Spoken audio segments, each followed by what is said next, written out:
Well, by golly, it's time now for our second half hour on Old Time Radio.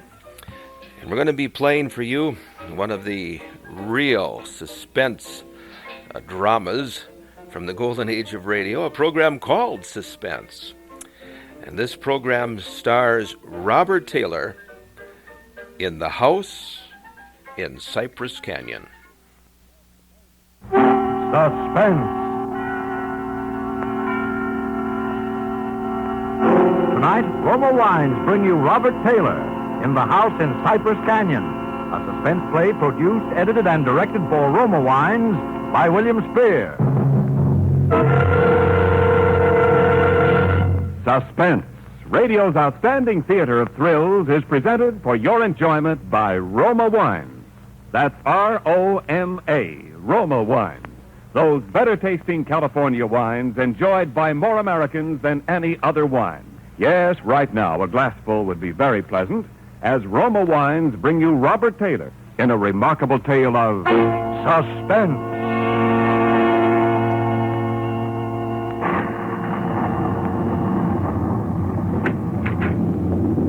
Merry Christmas, Jerry. How's the real estate business? Kind of early with your greeting, aren't you, Sam? Well, I got to get them in sometime. I may not see you again until next Christmas. If this real estate racket gets any crazy, I'll be dead by next Christmas. I'm glad you could get up here, though, Sam. What's on your mind, Jerry? You'll probably shoot me when you hear it, Sam, because I'm probably nuts. But doggone it, you're a detective and you're my pal, and I just had to tell somebody. Oh, you sound like it's serious. That's just it. I don't know what it is, Sam, but... Now, listen, you know we're agents for a group of houses up in Cypress Canyon. Mm-hmm. Those places that were started before the war never got finished. Oh, yeah. All they got in were the foundations, just concrete and a couple of beams. Well, they've been finished now. In fact, I'm putting up for rent on the last of them today. Well, what do you want? Police protection from the mob? Listen, Sam, this house that I'm talking about, it's got a number now of 2256. But before, when the men went back to work on it about 3 months ago, well, they just started when the foreman on the job brought me a shoebox that he'd found up on a beam. And this box had what do you call it, a manuscript in it, a story kind of, all written out. Yeah. Well, he gave me the thing. I read it.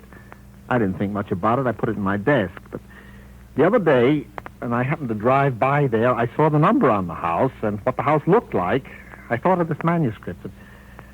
Well, I don't like it, that's all. There's something funny about it. What's funny about it? Well, mind you, this thing was found in an unfinished house in Cypress Canyon. House that was only just started building. All right. Well, listen, Sam, I want to read it to you if you got the time, and you'll see what I mean. All right, shoot. Now, here's how it begins. To whom it may concern, my reasons for setting down on paper what follows here will be abundantly clear. Will be abundantly clear to anyone into whose possession it may fall. First, let me say that I'm a very ordinary person. My name is James A. Woods. I'm 35 years old. By profession, a chemical engineer. My wife, Ellen, was a school teacher when I met and married her in Indiana 7 years ago.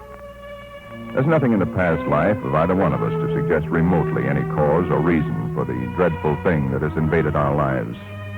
Our married life has been in no way different from that of millions of other average, reasonably happy, and congenial families. 3 months ago, I was ordered by my firm to take charge of a rather minor project in Los Angeles, Hollywood to be exact.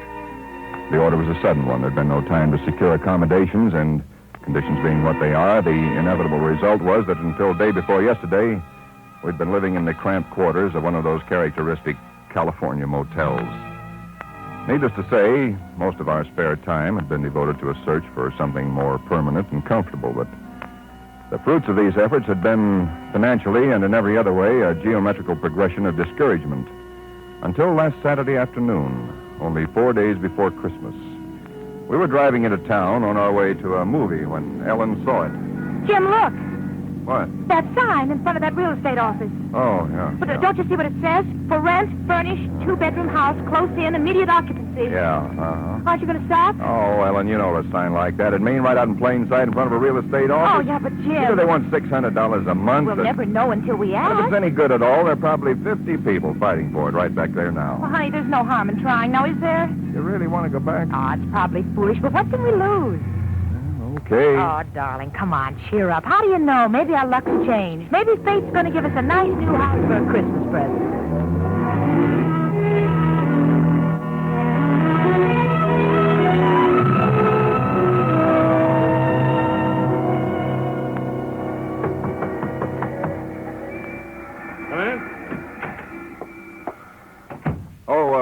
We're sorry to bother you, but we just happened to see that for rent sign outside. Oh, and, yeah. I hung it outside just this minute. Is the house available? Why, sure it is. Let me introduce myself. My name is James A. Woods, and this is my wife, Ellen. How to do? Wow. Looks like it's fixing to rain. Yes, so it does, doesn't it?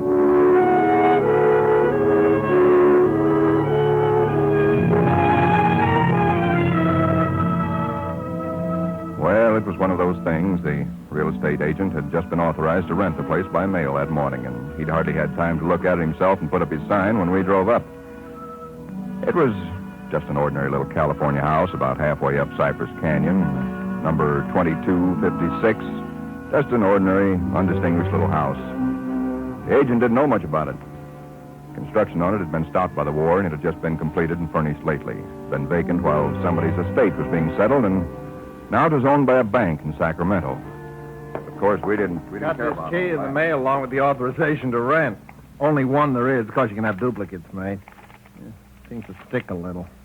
Oh, no, there it is. Doesn't sound as though that door had ever been opened. Well, a little oil on the hinges will fix that all Oh, right. sure. Now here's your living room.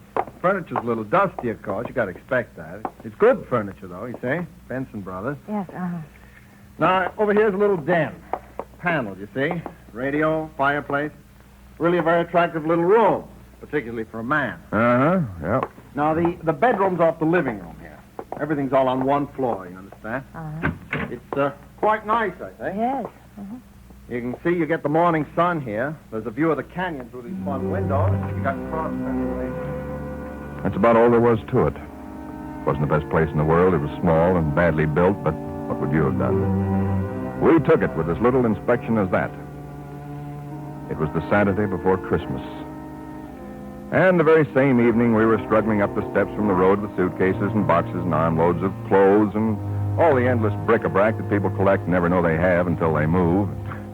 Ellen began unpacking, and I began moving things around and taking the worst of the pictures off the wall, doing all the little things that everybody does when they move into a new place and try to give it something of their own Don't be personality. such a sourpuss. You know, it's a roof over our heads for Christmas. That's more than we ever thought we'd get, isn't it? Now, what in the world are we going to do with those two pictures? Well, why don't we just leave them where they are? Jim, we can't. They're too awful. Well, all right, put them in the closet then. I can't. Both the closets are jammed full. No, I mean the other one in the little alcove off the den. At least there's a door there. I suppose it's a closet. I don't know. That isn't a commentary on the housing problem, huh? A woman moving into a house without even knowing where all the closets are. Take the pictures down, will you, honey? Bring them in here. Okay. Oh, I guess you'll have to help me with this door. I can't get it open. Let me see it. Well, of course you can't, silly. It's locked. Where are those keys we found in the desk? Here they are. No, not this one. Sure, this one won't work. No. Feels like an awful solid door for a closet. Oh, and that's one solid door in the house. No, this one won't do it either. Well, we'll just have to get a locksmith up here on Monday. I'll put the pictures behind the desk, okay? Yeah, all right. Jim, if you could just help me move this armchair, huh? Oh, Ellen, will you let it go until tomorrow? You know what time it is? Oh, but, honey, I'd like to get the place looking just a Yeah, little but it's bit. almost midnight. In fact, it's exactly... What was that? Tomcat, I guess, out in the brush somewhere. Sounded near. Oh, hope that doesn't go on all night. Well, there's much we can do about it. Come on, Ellen. I'm dead tired. All right, Jim, all right. Where'd you put the toothpaste, honey? It's right in the medicine cabinet. Oh, yeah. Jim, we ought to get some firewood tomorrow. You know, a fire in that living room would make all the difference in the world. Ted, Sunday. Well, Monday then. Jim, I think red curtains are what we need, don't you? You know, just at least for the living room. Anyway, the ones in there now have just got to come down. Yeah, I suppose they do. What do you think of red? Well, I guess it's all... Jim. Some tomcat. Jim, it sounded in the house. Oh, now, how could it be in the house, Ellen? We've been over every inch of the house. Except that closet. Now, how could a cat or anything else be in the closet that's been locked up for over a year? I don't know. It's probably under the house. A wildcat or mountain lion or something. I hear they have them in California. Jim, I don't like Well, it. neither do I like it, but there's nothing we can do about it tonight. Oh, maybe we ought to call somebody, the police or some don't neighbor. be silly, Ellen. You act like a kid. Come on, let's go to bed, huh? Well, all right, I suppose it is silly. Jimmy, did you lock the door? Yeah. Can I turn out the lights now? Yeah. All right. Good night, Ellen. Sleep tight. Good night, Jim.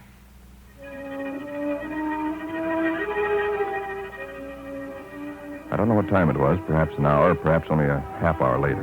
My mind was in that hazy borderland between sleep and a dream that's still part of consciousness. Then I was awake. Ellen, are you all right? Yes. Did you have a nightmare or something? No. I heard it, too. Well, that didn't sound like any cat. Put on the light. Yeah. It seemed to be out there, Jim, in the house somewhere. I'm going to look into this. Jim, you be careful. Come on. Where's my shotgun? In the den, I think. Jim, What? there's something wet What? Wet. running from under the closet door. Sticky. Ellen, don't touch it. I had to. Jim, it's blood.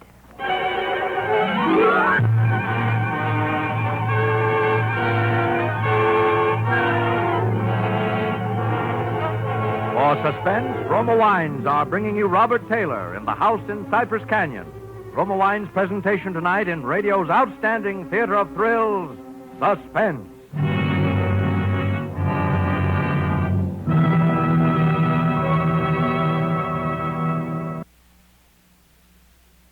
And now, Roma Wines bring back to our Hollywood soundstage Robert Taylor as James A. Woods, with Kathy Lewis as his wife Ellen, in The House in Cypress Canyon, a tale well calculated to keep you in suspense.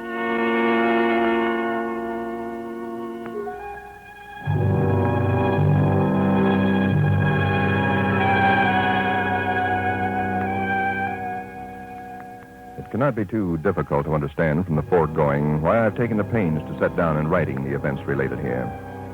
To find in one's newly rented house a closet which cannot be opened is in itself certainly no great cause for alarm. But to be awakened in the stillness of the night by unearthly cries within that house, to find oozing from under that closet door something that is unquestionably blood, that's another matter. Perhaps others might have been braver than we. Suffice it only to say that we got out of the house in something very close to a panic, and only returned when we had the moral support of two stalwart Los Angeles policemen. You just moved in here, you say? That's right, officer. You can see we're still unpacking. And the place has been empty right along before that? Yeah, I don't know much about that part of it. You could check all that with the real estate agent, though. Well, where is this closet? Oh, it's right in here, officer. And the blood is... Where? Where's the blood? Jim? Officer, I swear to you, there was blood on the floor less than an hour ago. I saw it. Uh-huh. It was running out from under that door. We heard that noise, and we got up, and then we saw it. The door was locked. Locked, huh? Oh, no. Well, it seems to be all right now. Hey, you folks aren't trying to be funny, are you? Isn't there anything in it? No, ma'am, there is not. Look, officer, we're reputable people. You can call my firm. They'll tell you all about me. There's nothing wrong with this closet. Walls are solid. No trapdoors. If you think I'm lying... I didn't say that, mister. Oh, you probably did hear some sort of noise, and you got a little panicky. What and... about the blood? It got on my hand. Isn't there now, is it? Yes. Where? I feel it. Now, you folks just take it easy. You're liable to hear all kinds of noises up in these canyons at night. You're from the east, you say? Yeah. I'm sorry, officer. Ah, that's all right. That's all right. If you have any real trouble, call on us anytime. All right. Well, good night. Good night. Good night. Hey, you ought to have this door fixed. That's enough to scare you. Yeah, we're going to have it fixed.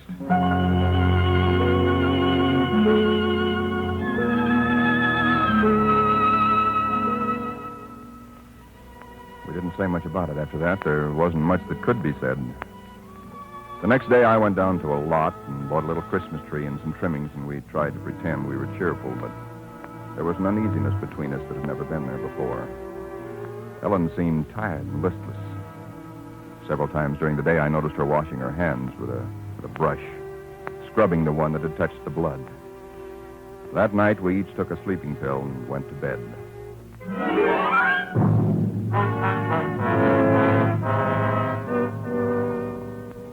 It was sometime after midnight when I was suddenly wide awake and staring into the darkness. In some way, I knew at once and instinctively what had awakened me.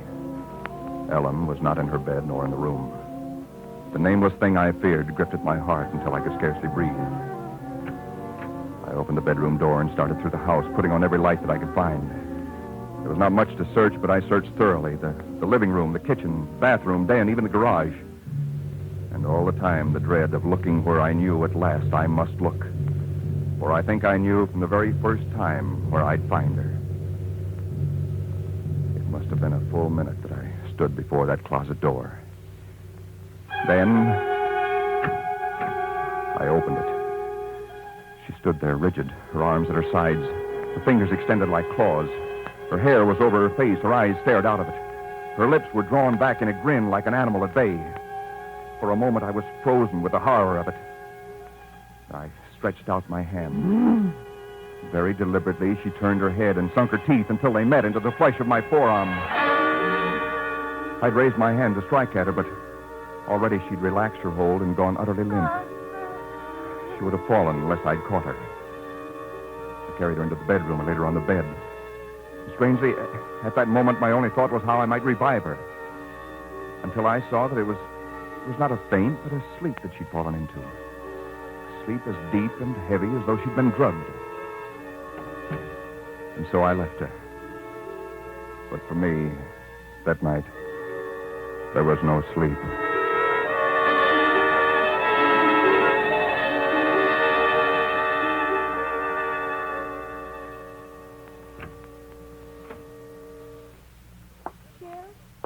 Yes, Ellen?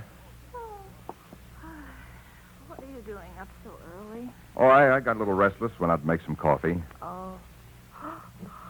Oh. I had the most wonderful sleep. And I feel so rested. Do you? Mm-hmm.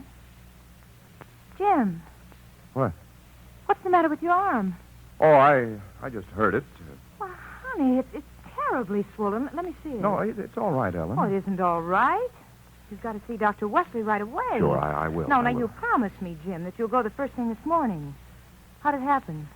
Oh, there was a dog. A dog?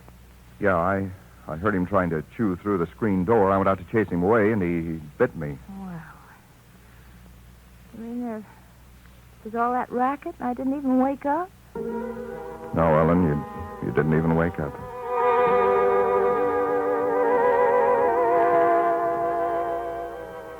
It was clear to me that Ellen knew nothing of what had transpired the night before. I went to my office that morning and made a pretense of going over routine business, if only to restore my mind to some semblance of calm by the sight and sound of common, familiar things. Pain in my arm had become a persistent, dull throbbing. I made a late appointment with Dr. Wesley. He treated my arm with something of an arched eyebrow, and he said, Well, I've never seen anything quite like it before. That is, such a rapid onset of infection.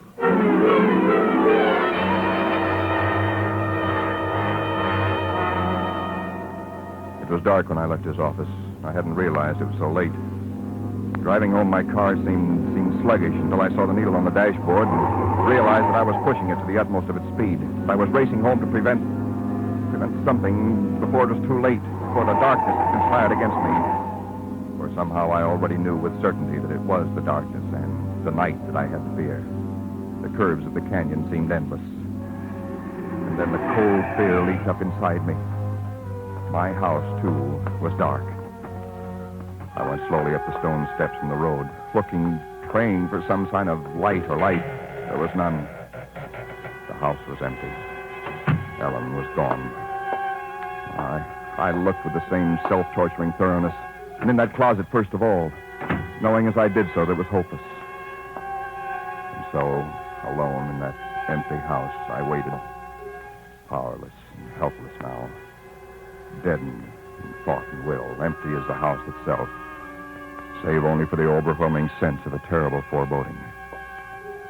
It was sometime in the early hours of the morning, I snapped on the radio, shortwave. Why? Surely a minor question now. I only know that I did. And then I heard it. Car 58, car 58, go to Laurel Canyon, the 4000 block. A report that a man has been injured or attacked.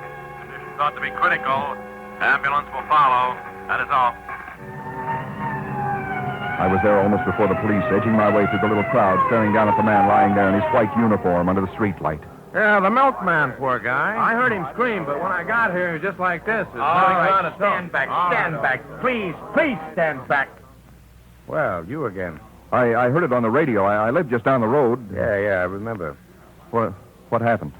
Well, take a look. Maybe you can tell us. He was dead. And he was lying on his back. And his throat had been torn out, as though by the fangs of some wild animal.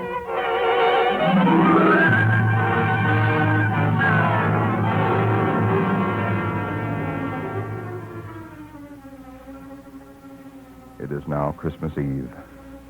Or rather, Christmas morning, for it's a little after midnight. I've been waiting here in the stillness of this empty house for nearly 24 hours, waiting for the end. Already once tonight, I've heard that dreadful wailing cry somewhere in the hills. I've nailed up the closet door, but that I know is childish, useless. My arm is horribly swollen and turning black, but that's nothing. It's another end that I foresee, as surely as other men foresee the rising of the sun. I hear the cry again. It's nearer now. I shall leave these notes in a sealed envelope and put it in a shoebox, in the hope that someone will give credence to these dark and terrible events, if indeed such nameless horrors can ever yield to mortal understanding. As for myself, I feel no longer any fear or even sorrow. Only a desire that the end and the thing that I must do may come soon. And it will be soon, I know. Yes. For there is someone at the door.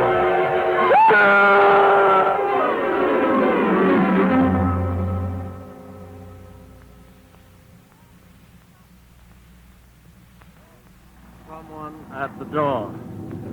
Huh. What do you make of it, Sam? It's quite a yarn. But what of it?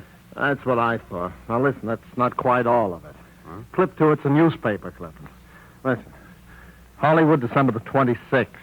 Police reported what was apparently a case of murder and suicide in Cypress Canyon sometime in the early hours of the morning.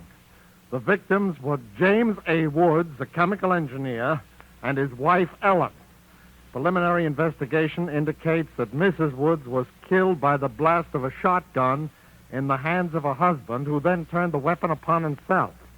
That she fought desperately for her life, however, was evidenced by the disorder of the room and the severe lacerations inflicted upon her husband about the neck and arms. This is the second tragedy to be reported in Cypress Canyon within 24 hours, the other being the unexplained death of Frank Polanski, a milkman.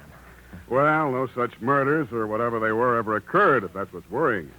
The clipping, well, you have those things printed up, you know. No, it's not that, Sam. That story was found in an unfinished house in Cypress Canyon. No number, no nothing, just a framework. Uh-huh. Now that house is finished. When I drove by it today, but that's what stopped me, Sam, because it all fits. Now that it's finished, It is the house in the story, the same construction, the same vines and creepers on the lawn, even the same number. So what? A guy who knows roughly what this house is going to be like writes a yarn and loses it or something. Did he know the place was going to be listed for rental today, the Saturday before Christmas? Oh, Jerry, coincidence. Two bits you find the guy next door is a ghost story writer or something, and he's been wondering for a year what happened to that thing he wrote. Okay, coincidence. Well, I'm sorry I bothered you. Don't be silly. I liked it. It's a good yarn. That the for rent sign you were talking about? Oh, yeah, I'm going to put it up outside now. Uh-huh. Well, so long, Jerry, and Merry Christmas again. Yeah, well, thanks, Sam. I guess I was kind of silly, all right. Huh? Listen, when a guy named, whatever it is, Woods, with a wife named Ellen, comes in to rent that place from you, then you can start worrying. Yeah. Well, so long, Sam. So long, Jerry. Come in. Oh, we're sorry to bother you, but we just happened to see that for rent sign outside. Well, yeah, I hung it out just this minute. Is the house available? Oh, sure it is. Let me introduce myself. My name is James A. Woods, and this is my wife, Ellen. How do? Wow. Looks like it's fixing to... Yes, it does, doesn't it?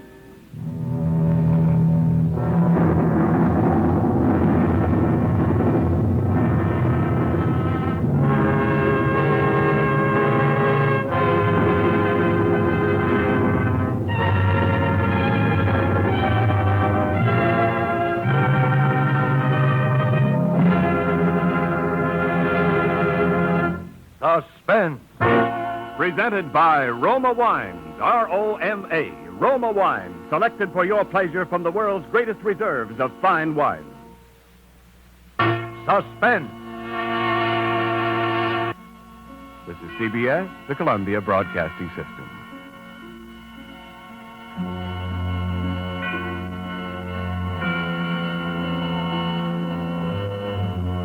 Yes. That old thriller Suspense.